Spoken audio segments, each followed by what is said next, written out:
Hello, we've made it to day 3, to Wednesday in Take 5 devotionals. It's good to be with you again. And we are looking through the book of Psalms. Today we are particularly focusing in on Psalms 29 to 32.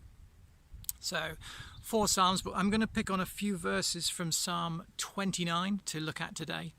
And actually most of Psalm 29, because it is a great picture of the voice of God and the power of the voice of God. And as you read Psalm 29 and God speaks to you, you hear and you see and you read what an amazingly powerful and truly awesome God we do have, a God that is full of awe and wonder.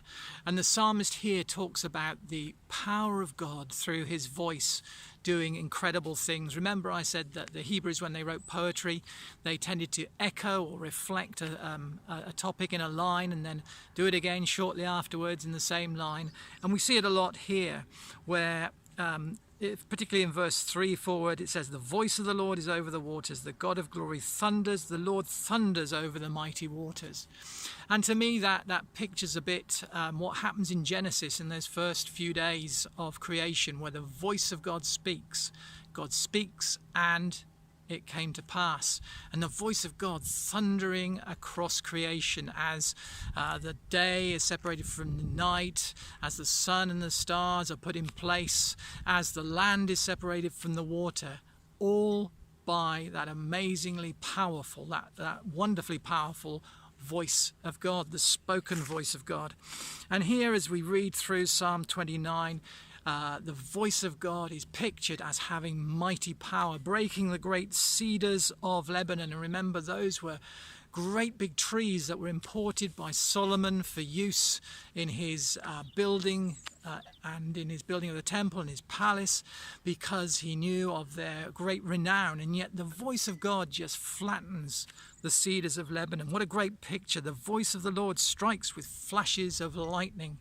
There is an amazing picture here of God's voice having tremendous power, tremendous authority.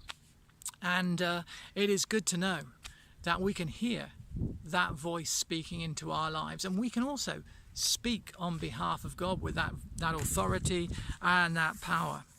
And towards the end of the psalm, the psalmist writes, or David writes, we're still with David's psalms here, "The Lord sits enthroned over the flood. The Lord is enthroned as king forever. The Lord gives strength to his people. The Lord blesses his people with peace."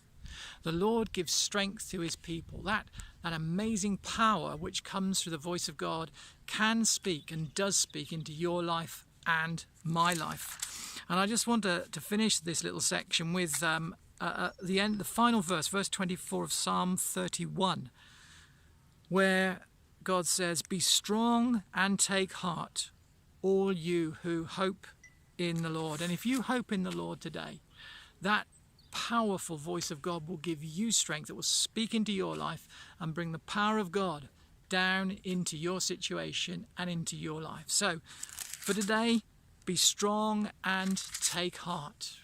The voice of God is on your side. He's in your life. Let him speak into your situations and your life today. Bless you. Have a great day. And I'll be back here later on tomorrow.